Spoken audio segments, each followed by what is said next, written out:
hello again, KCIW listeners, and welcome to Curry Café. I'm volunteer Rick McNamer.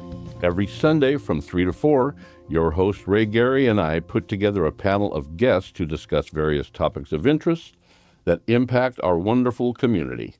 Listeners can participate by texting questions or comments to 541-661-4098.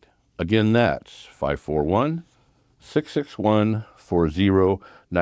Now, before I turn it over to our famous radio personality, just wanted today is Happy Winter Solstice Day. So from now on, we're going to enjoy maybe a little more light each day rather than plunge into darkness. A few seconds at first and then up to 3 minutes by hopefully January into February. And also, midst of holiday season, just like to wish everybody Merry Christmas, Happy Hanukkah, Happy Kwanzaa, Happy New Year. Let's hope 2026 will get brighter as the days get brighter. There we go. Ray, all right, it's all yours. You're happy to, you didn't acknowledge the people who don't acknowledge any happy. Never mind. Everybody. Oh, what did didn't Seinfeld have a Festivus. Festivus. There you go. Okay. Festivus for the rest of us. There you go. Okay, being the 21st, that means this is the shortest day of the year. I woke up this morning all happy to realize that starting tomorrow, my electric bill will be going down. There you go. Less need for lights. Good news. Yes. Okay, I'll turn the microphone over now to our guest who will introduce herself and tell us what it is she wants to talk about today. Hi, my name is Gabriele Whyard, and I am somewhat new to the community. I've been here about 2 years. I came from Virginia, where I own and operate substance use mental health medical practices. Being in recovery myself for about 23 years, I've studied a lot of things of what makes us tick, how our minds work, or maybe rather not work all the time. And, the struggles that I've had, even at 62 years of age and going through life, I've learned something about what's called epigenetics. And that's going to be what we're going to talk about today is epigenetics. But before we jump into that and more historical background, before we get into all of that, I have, over the years, become a sound healer, and I brought a couple of sound bowls with me, and what we're going to do now is just kind of clear the space, get energetically, clear our aura, and welcome the winter solstice, as well as the new beginning that happens as of today. Everything comes back anew and fresh. And so that's how we're going to start. So first thing you're going to hear is this is liquid sage. We're going to spray this around a little bit. Just clears our space completely. And then I would like for everybody just, if you are sitting down, just take a deep breath right now and just go, and exhale and take another deep breath. And another exhale. And a third deep breath. And now we're going to welcome our bowl.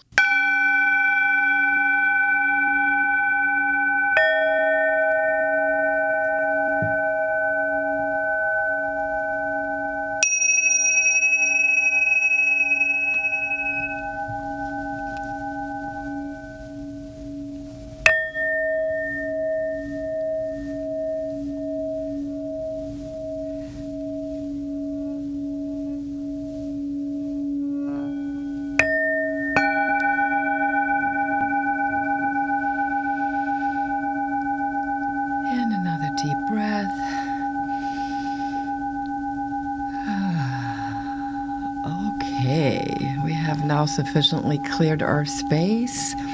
And for those of you who may or may not be familiar with sound healing, but frequencies and sound have been around for ages.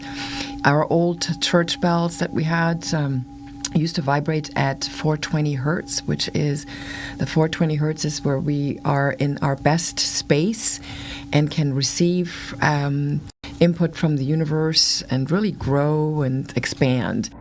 And so that's one of the frequencies that we really like to step into. But all of sound frequencies, we're all frequency. And when we absorb frequencies, healing occurs in the body somatically. So for those of you who have maybe never had that experience, check out any sound healer here locally, as well as myself, and get a sound healing session in. Well, that was wonderful, and what a beautiful sound. But tell us a little bit about the bowls. These aren't just these are special bowls that you have. Right. So, well, I like several different sources for my bowls, but the main source I like for my brass bowls is a store called the Ohm Store. And the Ohm Store, these bowls actually come from Nepal. They're handcrafted, hand-hammered, handmade. And each bowl is one of its kind. There are no two alike, although on the frequency spectrum they are, but in terms of the engraving that you see, it's not. So and you it's can beautiful. see, And they are beautiful. Gorgeous. Yes. This was actually my very first bowl that I ever got years ago, and I was in West Virginia at the time, of all places, and I picked it up in this place where this gentleman had a store, and he was from Nepal.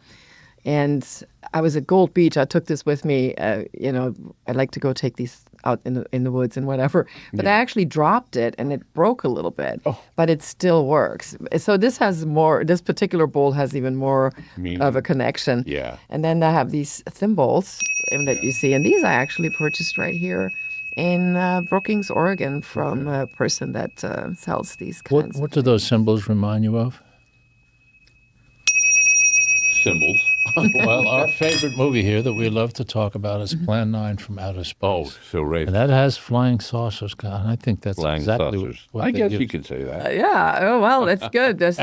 I had a sound session actually yesterday, and I was, at the pickleball, Cascadia pickleball, and Christine gave a sound session. I hope I remember the name correctly. I'm sorry. I'm sometimes horrible with names. But it was my first one with this teacher, and it was just amazing. I literally went into a trance, and Awesome. and that's kind of what can happen to you when you are in the space. You literally could lose yourself. I literally for a minute didn't know where I was. So like, where am I? And I pulled myself out of it, and I kind of shouldn't have, because that is where, again, the healing occurs, when you can go into that trance-like space. And people talk about those experiences, which are very healing and very amazing. So that was very cool. Yes. And another visual, since we're on radio, that the bowls that you have, I would say roughly soup bowl size, but you have very large bowls. Correct. Also. I have the chakra set. I have larger bowls. I'm eyeing a foot bowl, which is definitely like 20. I think it's even bigger than that, 20 inches, maybe even larger. They can get quite large depending on, and then the sound changes, It's just very deep, or it could be, the smaller ones tend to be higher on octave, and the other ones tend to be lower. So that's kind of where you can, where they fall different on the spectrum. But yeah, I have all sorts of equipment, actually, the singing bowls and the cymbals, and then also things that make rain sounds, just a whole bunch. And that's just a small part of your, I'll call it a business, but so, and how many bowls do you have? Oh, gosh. Probably, if I had to count, maybe 20 or 30. On the bowl side, I also have a gong. And I'm always adding. I just bought a drone flute, but I can't quite play it yet. I have to learn how to play it. It would be not so good if somebody heard it right now. But it really, they only have 4 holes. The drone flutes are a little different. And so you don't really have to have musical talent to play it, but I still want it to at least sound good. I have to practice a little bit more on that. So again, we're talking sound healing. Again, just a small part of what you do. That's a very small part of what I do.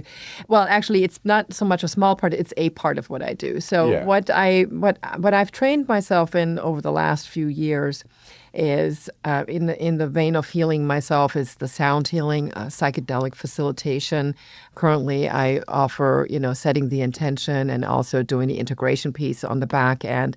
And the other thing I do is work with gut microbiome. If somebody works with a functional health professional, gets those lab works done, and needs to be guided through how to implement the dietary suggestions, then I come in as a coach to help people do that. And I myself practice functional health and functional medicine, for my own self, gut microbiome, because we are a system and it's all connected. And that's what a lot of times in medicine, or at least previously, more so now, we're seeing a shift. We're not looked at as an entire system. It's always they're picking apart. Oh, you have this ailment. We're going to treat this ailment. We're going to go here. We're going to go here. But what we fail to do is actually treat the whole body. And there's more to it. It's the mind. It's the body. It's the soul. It's everything, Mind, right? body, spirit. Mind, body, spirit. And how we are affected mentally. I would say this. We live in our heads, right? I think all of us would agree that most of the time we sit here, we think, and we react. We really live in our heads.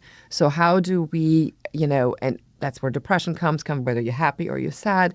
So then how do you affect that in a positive manner, when we're constantly drawn into these vortexes of life, right? Yeah. So, and then making the connection back into our past where things originate, really. Which is the kind of the core we talk about epigenetics. Is that right? Correct. Yeah. So the epigenetics.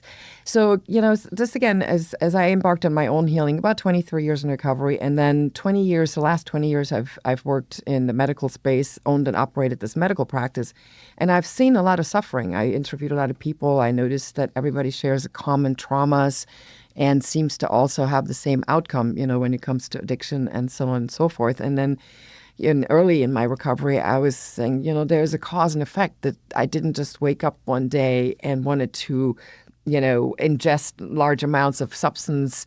That was never the goal. I mean, that's not how I was raised. That's not what I wanted in life. But yet, I ended up there. Yeah. And then, I ended up cleaning myself up, basically, decided that I didn't want to participate in that lifestyle. And it wasn't that I was in a crazy scene or anything. It was eating at me.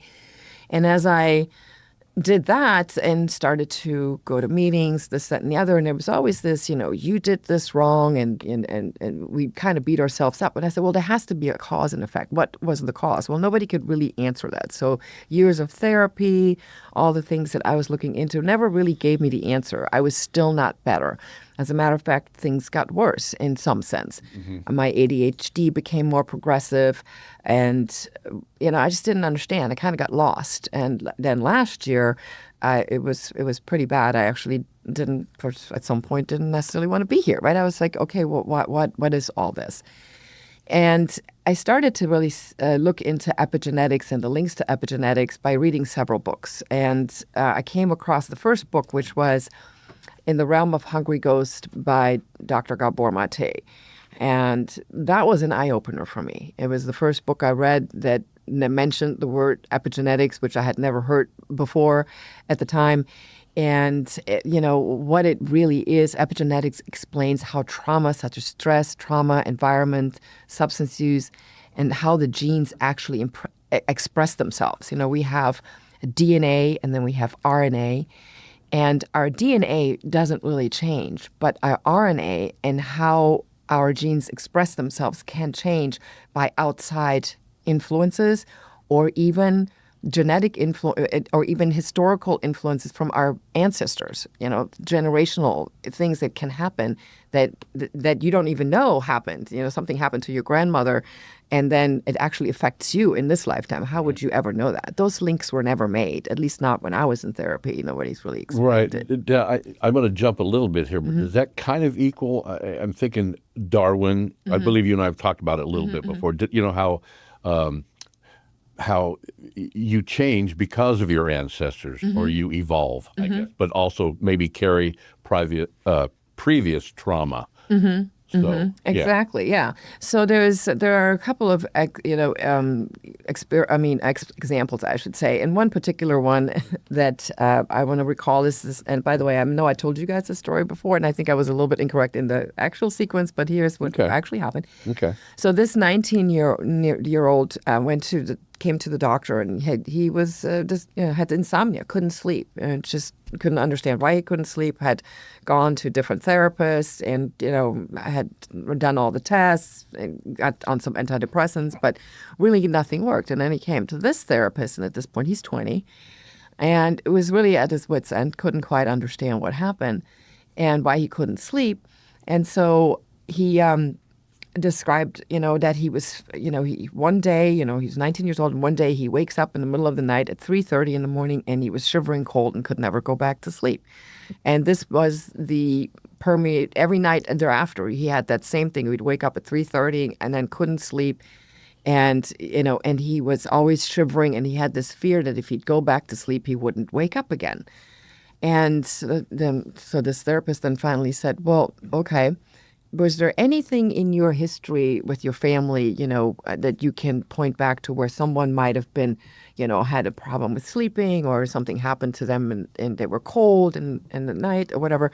And he said, yeah, his mother had just recently told him about an uncle that had been in the snow, had gotten lost, was in the snowstorm, and had basically gotten cold and then passed out and had hypothermia by the time they found him, and then he had passed away. So, and nobody ever really spoke a lot about this, but that was the actual trigger. He was 19 when it happened, and so although he had no direct link, this has carried through the gene pool. Yeah. So that is fascinating, So we're talking about how the male's sperm carries ancestral data, how the women's eggs carry ancestral data, and then when people come together, then the children, actually can display whether that's PTSD, whether that's depression. It's good or bad, right? But there is this effect. Well, we had no knowledge of that, so. The studies are showing that when children are exposed to stressors in utero, and when they are born, they can already have depression and PTSD and grow up with that. And then people go, why is that going on? And there's this child had loving parents, for example, like they're in a household with loving parents. But what nobody was aware of, for example, that the mother was exposed to 9/11. There's actually a particular study that was done you can find out about, where they really observed the mothers that were stressed and the children that were born and what happened to those children right after that. And that's where you could really see that. These are children that were... they were... were in utero? In utero. Yeah, in utero. Yeah, yes, right. At the mothers, time. right. The mothers were pregnant, and as early as pregnancies at 17 weeks of age, when the baby's even 17 weeks, they said when there is they're just the data was suggesting, in utero is they were picking things up from the parents. So when you think about just that, even on a global scale, when you think about a mother is stressed, I mean, previously I was reading, if a mother is stressed in the third trimester, then these things occur, but now we know it's even before that. But when you think about that on a grander scale, when you look at trauma, when you look at stressors, when you look at all these things, what mother isn't stressed in the third trimester? Or even, if you experience violence, whether it's sexual violence or whether it's physical violence or whatever it is, this impacts the baby that is still in utero. In some cases, when there are severe stressors, wars, whatever, these babies are born sometimes with their thumbs sucked raw.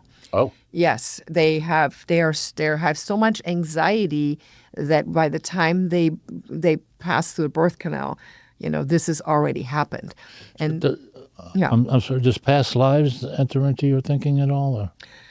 I personally believe in that. I haven't yet seen the tie-in with past lives in the books that I'm reading. Let's put it that way. But I personally think that we do circle through. Some people may not. That makes And sense you to me. carry over problems from past lives into new.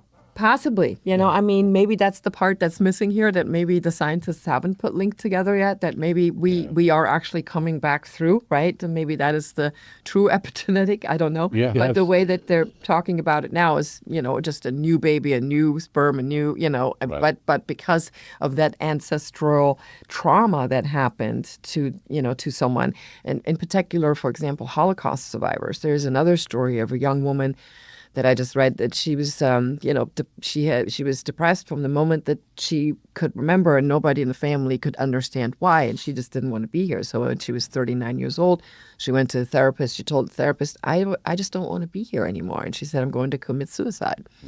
And the therapist was like, what? And she knew how she was going to do it. She said she was going to jump in to an incinerator where her brother worked in a mill, in a steel mill, because she would, just eviscerate completely. And I'm like, wow. Well, what had turned out is that her grandmother had come over after the Holocaust, and she had seen obviously she had seen the smoldering, experienced all of that, the horrific experience of incineration. And but also that this was kind of hidden from the family. They didn't talk about it. And so she had no real knowledge about what happened. But that ended up really being the link. And the other part of that was that when you come through this type of trauma, it mimics PTSD, and PTSD, unlike other stressors, which are saying high cortisol, is linked to something called low cortisol. Those are some newer studies now coming out that there's actually low cortisol, which are more likely linked to PTSD. And again, so when we're not aware of these things, we miss treatment opportunities. Yeah. And so whether or not a provider today is looking at this new data and incorporating that into therapy or finding out what is your core trauma.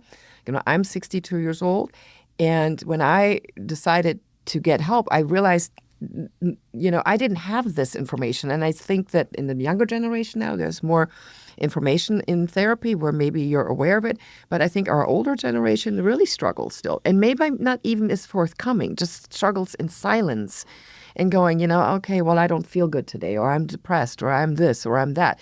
I just put one foot in front of the other. I'll make it work. Well, but the self-talk is negative and all of this. Well, that's where all that kind of comes from. And how do you switch?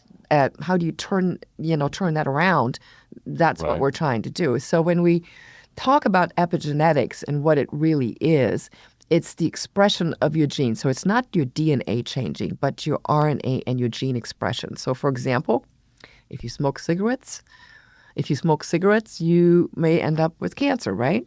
And why is that? Because over a period of time, you've subjected yourself to an outside source that then changes the expression of your genes, either turns them on or off, and that's how you end up with disease most of the time. So, yeah.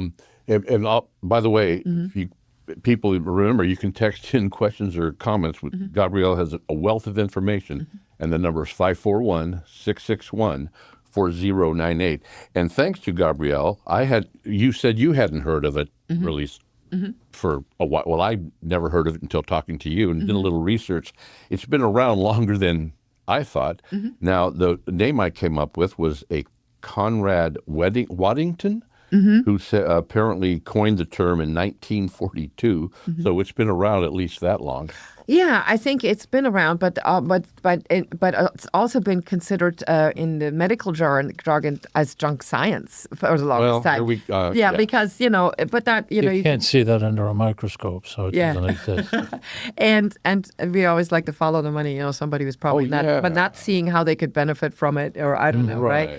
When they talked about, our DNA, only about 1% to 2% of human DNA codes for protein, because we have what's called non-coding DNA, which is what changes. That's the part that does change. And so we have the remaining DNA plays a regulatory role, acting like switches, dimmers, timing controls that influence when and how genes are expressed. The epigenetic mechanism primarily acts here. So, the turning on and off of genes. That sounds like genes for pants. I meant jeans. She's got good genes. Have you seen that one? Yeah, we got some really good genes. But why gene expression matters is because influencers like stress response, sleep, mood, immune function, inflammation, and disease risk, all of this is part of why epigenetics matters, right? It shapes the baseline of the nervous system tone and its reactivity. It does not determine the destiny, but it does set operational conditions for how we function, right? Yeah. Would it be part of like biology? Like, going wrong there, but it kind of sounds like It may at some point, I would think, but right now we don't have the ability to study it. Yeah, but Cells at that Okay. level. But okay. there are some new studies now, and I've done some studies with mice. One particular study said they did. Mice are most closely related to humans, I guess, in terms of how they react to certain things.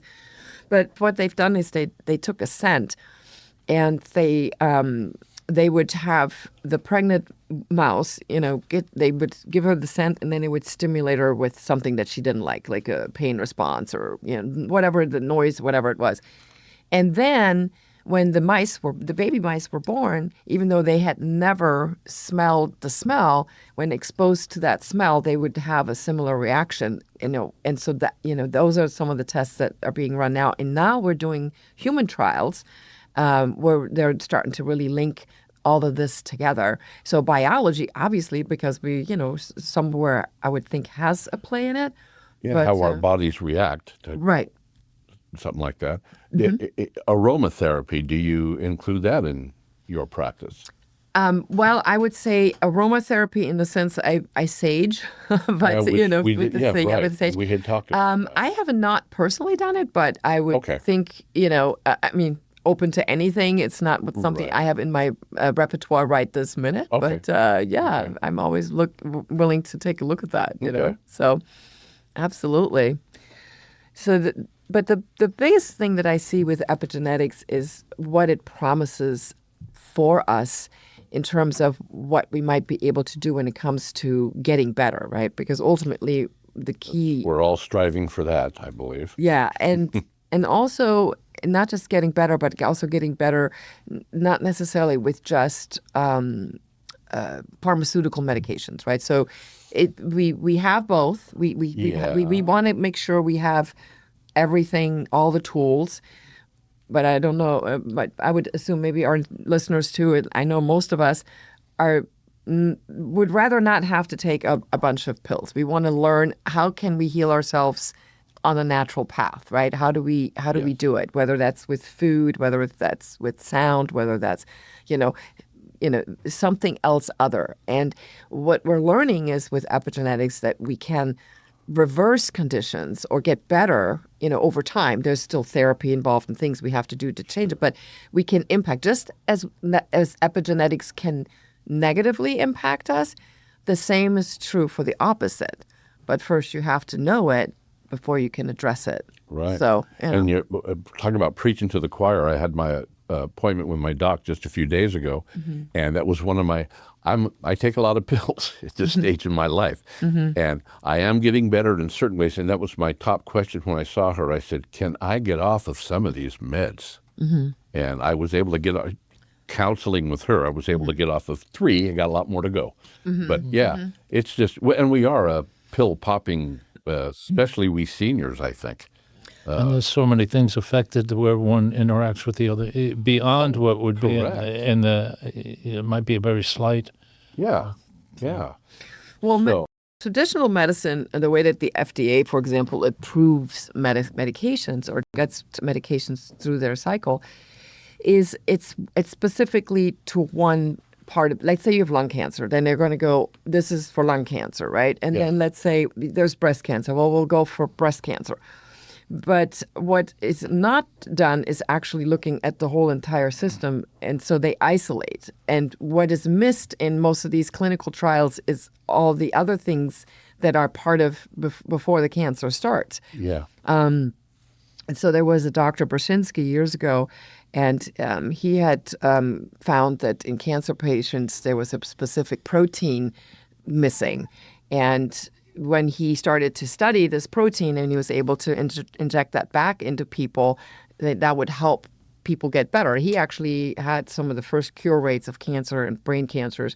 Long story short, they really disparaged him, put out bad data, and because he didn't play with the pharmaceutical industry. I think that's he horrific. stayed on his own. But one of the things, so they took everything, they took all the research studies away from him and all the stuff. And it's in Houston, right next to the Anderson Clinic, but he was smarter than that. And his son actually went into medicine. He's retired now. But what he ended up doing, he still provided similar treatments, but what he did is he took all of the FDA-approved medications, like from different and he started to put together cocktails, because he said, they go over here for breast cancer, over here for this cancer, but what they're missing is that actually by looking at things together, you can mix things together and have the same result. So he still had the highest cancer cure rates because he would approach from this aspect. Yeah. But you still don't hear a lot about him. But if you're willing, any of the listeners want to Google Dr. Brzezinski and in Houston, Texas, there's a lot of information. I think the first thing that you'll see is bad information, because that's what they want you to see. Yeah. But dig through it. There are some movies out there that's really interesting. Yeah, research it all. Research it all. But it really goes to the root of how we treat and how we study and how we FDA-approved medications. That's why you end up with so many different medications, because instead of looking at the entire system, it's this. Oh, you have, high blood pressure, we'll give you this. Oh, you have anxiety, we give you this. Or, this in the body isn't right, so you need a pill for that. And, ultimately, that's not necessarily how it needs to be done, but that's how they do it. Right. So. And we are halfway through, so I just want to let everybody know you're listening to KCIW LP, 100.7 FM here in beautiful Brookings, Oregon. And I want to Wait a minute. Oh, go ahead, Ray. Oh, we got to give the phone number. Oh, Ray has people reminded out me there to that give are the text line again. chomping at the bit to say, It's not overflowing yet. It's 541-661-4098. And you know what? It's easy to badmouth the pharmaceutical, which I do. Mm-hmm. We do. Mm-hmm. But there's a way of working together. But watching. And I try not to watch. I don't have a TV now, but when I'm watching, if it's commercial TV over somebody's, the amount of pharmaceutical commercials every day, it's like they change them every week, just put a different name on them. And I think it's just not a good place to go. I love the side effects and all. Oh, it's going to sound. Well, oh my God! Suicidal thoughts, anal leaking, just all this. And I love it. Pleasant one. I know it is crazy. Well, what hits me with that is it's like they always say it in the happiest voice. Yes, and everybody's dancing. The guys mowing the lawn, dancing and singing. I've never mowed the lawn and danced. So I remember this commercial, Vesicare. Do you remember the Vesicare commercial with the tubing and the pipes? It's actually kidney thing, right, and bladder thing, right? And then it was like all the side effects, and then it goes, and death. And it's basically, and my doctor, I went to the doctor. Women, we have this thing at night. We get up at night to go pee, right? And my doctor says to me one day, she goes, we can fix that. I said, with what? She goes, Vesicare. I said, that's all right. I'll go pee. Wow. I don't need to die for that. Yes. I mean, the side effects are worse than the cure. You listen to it all the time. Right. Right. I always, why would I watch a commercial to see to ask my doctor about something? Mm-hmm. I would think I go to my doctor and say, I got this. They know what to give me. I don't have to ask them to prescribe this one. That's what you would think. I've talked to doctors. People absolutely do that and frequently insist on getting that prescription. Well, and that's why people end up also on a lot of meds, and that's why doctors prescribe as much, because of course in this country too there's a lot of this very litigious malpractice and whatever. If you when you come to a doctor and you tell this doctor this is the medication I want, even though he might tell you no, and you continue to insist, he'll give it to you just because he doesn't want to be sued. Well, right. And then for sure. Yeah. Then there's the other thing too, that if you go to the doctor, the patient might feel, well, he didn't do anything because he didn't prescribe a drug. So you get an antibiotic or something that you prescribe that you don't necessarily. Transactional, right. Yeah. So we are trained, and I have to point to here because I'm originally from Europe and I've seen other modalities of medicine and treatment. But it is this transactional, I need to walk away with something. If I'm coming to you, I need something, either a prescription for whatever, right? And And if not, you didn't do your job. So so the United States consumes the 56% of all medicines produced, and this is maybe dated. This is information I read a while ago, but at the time it was 56% of all medications produced in the world. It sounds about right. And I mean, We're number one. Yeah. number one in taking pills. And so what this is about when I bring in this epigenetics is really to show, and we're going to get deeper. This is just the beginning of scratching the surface here. But what and how does it impact, and what can we do to heal naturally, prevent disease? And so the epigenetic piece is kind of like you search for the root, and then you back into treatment, whether that's cognitive behavioral therapy for depression, ADHD, or whatever, or whether it is treating the body that has a disease. But it is always going to be super important to understand that epigenetic piece, so our treatment can be affected better and even more targeted. So then maybe more targeted even with medications, because we get to the root more. What would be the thing that could happen in somebody's life that would cause them to, say, have heart trouble later on? If I'm understanding your epigenetics, something my grandmother did or my mother affected something in my body that gave me a bad heart. So so one of the things that we talk about when we talk especially about heart problems is when you've had a difficult relationship with parents, one parent.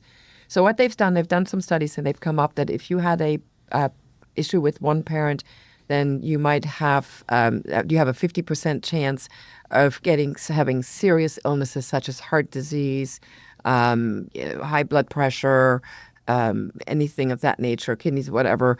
You have a 50% chance of having that. When you've had a difficult relationship with both of your parents, it's 100%. I fall into that category.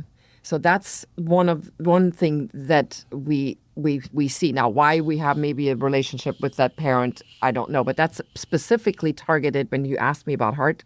That was one study that I can point to in terms of what specific event could be that might have happened to your family.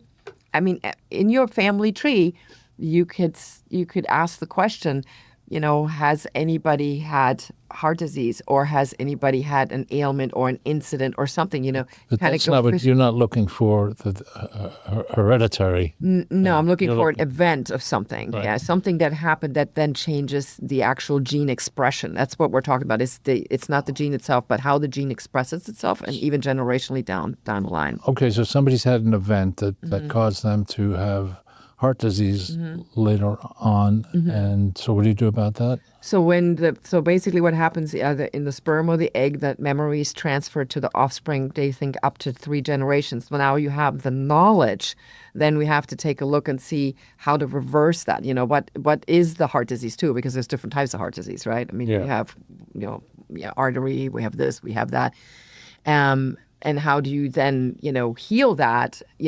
Definitely work with a medical professional. And in some cases, it's probably going to be traditional medication. I'm not that well versed. I'm not a doctor either, but at least we have a trace root. Now, when you're already in the situation that you're not well, then what I like to talk about is put together a care team. I certainly found myself not well. Almost 2 years ago, when I first got on the road and I traveled, I went to the dentist and got my teeth cleaned. I had a broken tooth, whatever. Oh, no, I tried to get my teeth cleaned. And they wouldn't do it. And they wouldn't do it because my blood pressure was high. Oh. All of a sudden. It came out of nowhere. I didn't know what happened, right? And I never had high blood pressure and all this stuff. And then all of a sudden, it came about. Now, there are many reasons why that could happen. And sometimes it's other things too, hormonal changes or whatever. But I kind of fought traditional medicine. I didn't want to take blood pressure medication, because I was reading the side effects. They said, well, you can have a stroke. And if you don't take it, you can also have a stroke. So I have always had every side effect known to man. So I opted not to have a stroke, not to take it. But I also worked with a medical professional when I got to Brookings. Only in the last, I turned 60. You found one of those in Brookings? Yeah. This is a lovely place to live if It you're not is. sick. Well, no, actually, but I found a good medical professional here. Actually, That's big. she's a women's health nurse practitioner, Rebecca Meek. I'll just go ahead and say her name. Great. And at this point, I turned 62, and I decided I'm going to take a look and see what's going on because I had heard that possibly hormonal changes can also cause high blood pressure. So, but what I've come to, it's not just any one thing. Going back to that. I had recently put together an entire care team. So I'm working with her, and then I'm also with a therapist. I myself get into sound healing. I take sound healing from others. I do it myself, but it's different when you do it yourself and when you're actually a receiver. Getting out of my own self. Could I clarify one thing before we go on? I didn't mean to say that the doctors or the clinicians here were not good. They're as good as any place. We Okay. just don't have enough of them. Oh, no, I understand. Oh, and I wasn't taking it that way. I think we don't have a lot here. I mean, going on the dentist, and I found a good one. I just got an appointment with my cardiologist for July Oh, wow. And that cardiologist is where? in Medford. I could go to Medford probably Yeah. and move that up to June or something. Well, Yeah. sometimes they'll come here once every That's month what- or so. yeah. Yeah. Or- I mean, I have the same thing. Before I forget, Gabrielle, I wanted to, real quick, you talked, I know you have the European background, which is great. Could you, of course, it's been a while since you've been back there, I guess? Or Yeah, actually, I haven't been back since 2022, I think it was the last Oh, time well, I that's, I there. was going to ask you Maybe- to do if you could, a quick comparison between the medical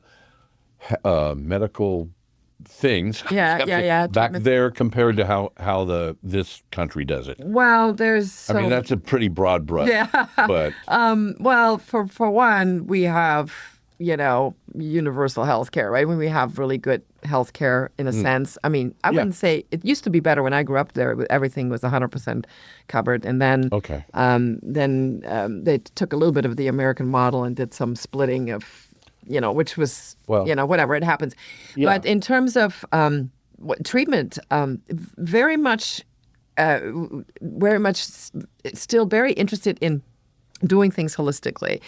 Food source, God, I'm glad nutrition. nutrition. You mentioned that. Yes, is huge. yeah. And just the foods that you get from the farm to the table, the quality and it's just different. So it starts just with that, So when you think about food is medicine, by the way, Oh, right. Yeah. the body can heal with the right amount of food. So that's where functional health comes in, right? Yeah. So how do we support us? So that's a big part.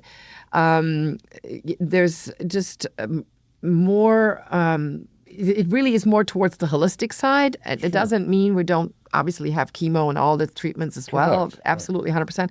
But there's definitely always a part where we're looking at what can we do. Sleep better, eat better, walk. That's another huge thing, a proper amount of sleep. I know a lot of people that aren't getting good sleep at all. Right. And they're all seniors, and it can be a problem. It is a problem, and it probably can. It links back to all sorts of things. Whether you're taking lots of medications that keep you up at night or whatever Yeah, the case yeah, may yeah. be. But yeah, so all of that is. So when a doctor sits down and talks to you, asks a lot of questions. What I've noticed. Okay, what is the difference when I go to a doctor here anymore? Well, I can't say this practitioner because she's wonderful. She's just different. But generally speaking, if I go to a doctor, they don't ask me, how do I sleep? How do I eat? What do I do for myself? Do I have any problems at home? To a regular GP, that's not even it, right? It's like, oh, you're hurting, or you have high blood pressure, or you have this. They kind of go, oh, and here's a medication for that. But actually, why is this happening? Or those questions are not being asked, right? What happened to you? Why is this going on? Those questions are rarely ever asked. And that's probably one of the biggest differences that I would see is just how the actual questions that are being asked by the providers. They might ask you, how's your relationship with your husband and wife, right? And you might go, why do I need to tell you that? But guess what? If you're in a stressful relationship with your partner, if you have trouble at home, if you're miserable, that is 100% where we go to the epigenetics. Prolonged trauma. That is trauma. That has an effect on the body. 100% is how your genes can change. When you're talking about cancers, for example, many times you can look at stress factors that really would be the cause for that, right? bet. So when treatment happens for cancer, right, we know this, that the people that are positive thinking, whatever, have a better outcome than those that aren't. Again, why is that? Because everything is linked. So that is the thought process, the epigenetics, the continuous imprintation is how the gene can then either express positively or negatively. Well, I'm glad to hear that epigenetics it does cover all. I mean, that nutrition is a big part of that. And one little thing that I notice also with people that I've known that have had trouble is pretty simple, but it's hydration with water. We're pretty prone to I was raised on Pepsi. Oh. And I'm serious, man. It was like that. My house, we were all known. Hey, come over to the McNamers, we'll have Pepsi. Mm-hmm. But anyway, I finally got off of that stuff. That stuff's addictive, man. And, It is. Some friends of mine recently have had a couple trips to the hospital. Why? Because they were not hydrated. So Oh, yeah. a Well, I guess simple it's- thing like keeping Right. hydrated with regular water, I guess is where I was. Right. Water is it. Well, I mean, when you think about sodas in particular, high sugar, all that sort of thing. Right. Or if you do diet, if you think about it, diet sodas, right? We think, I think they're even. oh, they're worse. Okay, They're worse. worse. No, no. I was in a park one time, and there was a woman with a baby in a stroller, and she was filling up one of those sippy cups with Coke Classic to give to the kid. And I'm like, oh. But at the time, I had stock in Coca-Cola, and I said, right on, baby. Oh, so you were all money oriented. Yes. With your- Why not? No, but that I wasn't going to do anything to save that kid's life, so I might as well make a buck on him. Okay. Well, there is I randomly read a lot of different white papers, whatever. But here's another one, for example. Right now, there is an increase of colon and intestinal problems for people born in the 90s, right? So anyone, right. Didn't know that. Right. So what was the difference? What's the difference, 80s, 90s, whatever? What happened, right? When this is just my interpretation of after I've read a bunch of things and going back to the epigenetic piece, but that's really when we started to see a lot of baby foods being conveniently served in plastic tube. Everything is prepackaged, squeeze it out. We're talking colon cancer. I mean, people are, born in 1990, 1993. And I didn't know that. And If that makes kind of Google makes it, sense. look it up, it's a fact. And my opinion is simply that because those babies had been exposed to microplastics, all of the different things that are in the packaging. Wow. And if I Okay. remember correctly, a baby can eat anything we eat if you run it through a processor or something. Not, Right, they can you eat grind it real up. food. Yeah, make you cook your own and just don't put any salt and pepper on it and Right. and put it through the ring. And when they're little and they can't, chew yet. But yes, I mean, make your own. If I'm not saying there's not good baby food. There is, but if you can, buy fresh and try to do it yourself. And still, I look now, I see the moms. And I pay attention because I'm studying this. I'm so into this epigenetic thing and what's going on. And I'm looking at it. I said, I see this girl the lady the other day, and she had one of those things. She's squeezing it out of the tube. And I'm thinking, I know the packaging is better now, but still. So right there, we know. And again, Google it and find out. There's a huge, the greatest right now that they see cancers in people in their 30s. And that's, in my opinion, that's where we need to look, because too. the exposure to all of those things. Again, epigenetic event means something over time will affect you, and then the genes will express differently, and it either turns on the gene or turns off the gene. And when it turns it on to the wrong thing, this is what you get. You mentioned microplastic. We've done a couple of shows on that. I think that that's a problem that I hope and I think we need to get under control. And as I'm drinking right from our plastic, I mean, Well, but yeah. it's really a horrific problem. And we've talked about it where they're finding the microplastics at the bottom of the Mariana Trench in a fish or something like. There's just we're too convenient, I suppose. Well, we you know, didn't know. I don't think, and in the defense of industry or whatever, I think we evolved as humans, right? The Industrial Revolution. Well, sure. We discovered something. We found that plastics are great. We had good things with plastics. I mean, you think about surgeries, right? I mean, we have sterile environments in which we can cut people open, and 80% of the stuff that's being used to keep it sterile are plastics, right? Oh my So- goodness! See, and disposable. And disposable, right? Even now, right. when you get blood pressure taken, the band is disposable.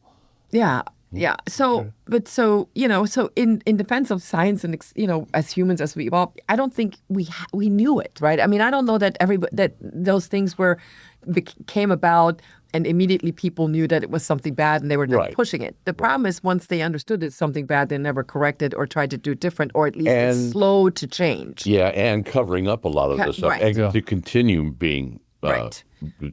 what am I trying to say? Bad Yeah. about it. But you're right about work. It goes back working together, compromise. I don't know how you want to say it. Yeah. But that's what, again, back to epigenetics. It's kind of using both worlds, if I will. Yeah. Well, one more thing on the food thing. For example, in Europe, you start to see these grocery stores pop up that don't have any packaging. Everything is in bulk. And you go in and you buy all your products and then maybe a paper bag you walk out with, or you have a reusable or whatever. Yeah. But they literally have stores now where there's no plastics, everything, the foods are loose and you buy them in bulk or you buy what you need and then it's packaged in whatever paper bag or whatever for that very reason. We go to Rick and Mike and me go to an environmental meeting once a month from SOCAT, and it's depressing sitting there while he's telling you everything that's going on. But in the back of my mind, I said, but wait a minute, it's the whole rest of the world that's doing it better than we are.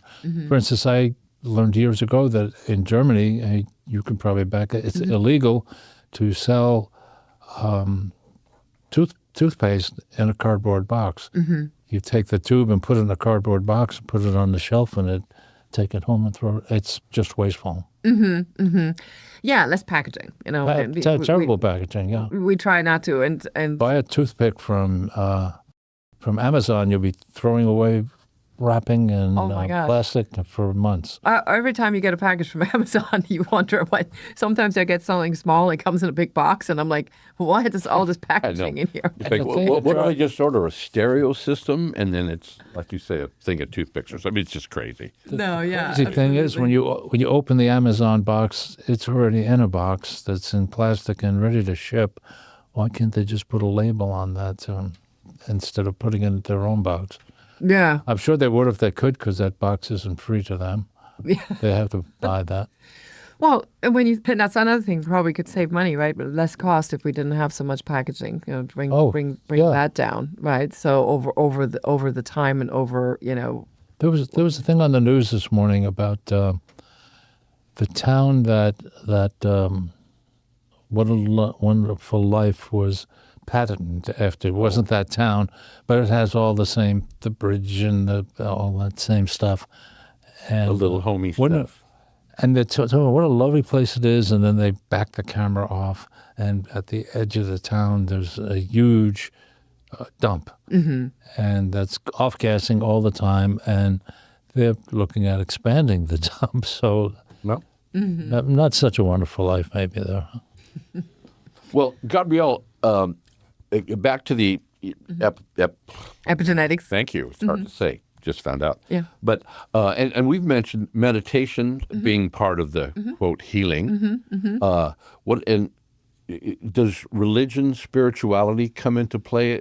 It must, because you're going to have different what do I call not patients, clients? Well, I think for any type of spiritual connection to what I like to say a higher self or whatever, it is. I know that's personal. Yeah, but I think so. It depends on the person, and spirituality, meditation, absolutely. It it ties in, and I see that when I see people that are very religious too, it really is a tool, right? I think it's a helpful tool to feel better, and whether one is religious or not. But it talks about in the Bible of generational trauma the sins of our fathers, three, Yeah. 4 generations. So it's in there. I view the book more of written by people, they were the first in the know. And I said, they knew something, they observed it, they understood, somehow so it's not foreign, it's been around forever. So it's somewhere in there, people understood that there was this knowledge and that happens. Well, it's kind of interesting. Like you said, we talked about it. It was back in the 40s when this gentleman came up, but it's really still relatively new to most. Well, the epigenetics is new only because it was more dismissed as being something that was useful in healing or treatment or whatever, right? It was kind of acknowledged, but it wasn't really it wasn't put to use, I would say. Yeah. But you will hear the words now more. If you pay attention to your news, if you're ever on, you'll start hearing with diabetes, for example. I heard it not too long ago. I was watching the news, and it was a doctor. I can't remember his name, and he said, "And epigenetics." I jumped up. I'm like, yes, Wow. now we know. Okay. But it's not a secret, right? If we understand what causes diabetes, it's that epigenetics. But what the goal for me, for example, is with this show or with other things that we still want to talk about, is some of the links from epigenetics. I'm going to jump into the next phase of what I would like to talk about one day, is ADHD. And ADHD is often diagnosed or misdiagnosed, but it's a big deal. It really impacts people's lives from childhood all the way to adulthood. It's directly tied to epigenetics. And there's a lot to unpack there, not for today. Okay. But that's kind of the lead-in, right? I wanted to share this information, and then we can talk more about that. Well, great, because we are running out of time, and Yes. that's a bummer. I wish we had another hour to go, but We can arrange at some point. Yes. Yeah, we'd love to have you How back. about people getting a hold of you? Okay, so Let's go. the best way to get a hold of me is through my website, and it's just communicate@myhumantribe.com, and that is M-I, Human Tribe, not M-Y. Perfect. When I founded the company in 2019, if everybody remembers, everybody's about the I with the iPhone, So There you go. And so what I actually did when I spelled it, it's M, and then the I is small. Everything is large cap except the I's in the word, My Human Tribe. That particular website needs to be updated to reflect all of the things I do. It has some dated information on it, but it is the best way to get a hold of me via email because I respond to email the fastest. I think that's, it's just the best way to get a hold of me. Right. And how long have you had the practice here in town? I am just starting here. And right now I'm a mobile sound healer, which means I come to you. I am on the coaching side. Just reach out to me. I'm a trauma-informed coach. The sound healing that I do, I work with it from a trauma aspect. It's very, very different.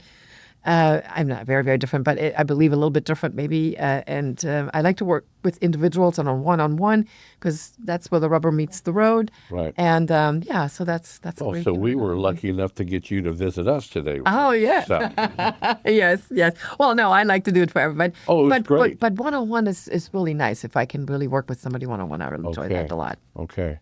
Mm-hmm. All right. Well, y'all have the information to get a hold of Gabriele. And boy, thank you for showing up. And we got a lot more to talk about. Yes, we do. So Yes, we I hope do. you'll be back. I would love to be back. As a matter of fact, I'm devouring several more books on the topic. I continue to educate myself. I work with NIH and several others. I'm just really putting together a plan and more education, palatable, will be on my website in the future too, that everybody can grab. But there's so much more to come that I can share, and I'm excited to do so. Awesome. And I do believe, I can share it.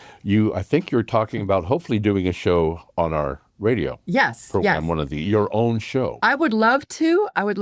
And I'm also very excited if we can, take this further and, and really develop a show and maybe even a YouTube or whatever. Yeah, I'm all in. All right. That's Okay, great. we're down to 30 seconds. 30 seconds to Can go. I sign You'll us out? sign us out. Okay, I'm going to sign us out with a little Gabriele, bit. signing us out.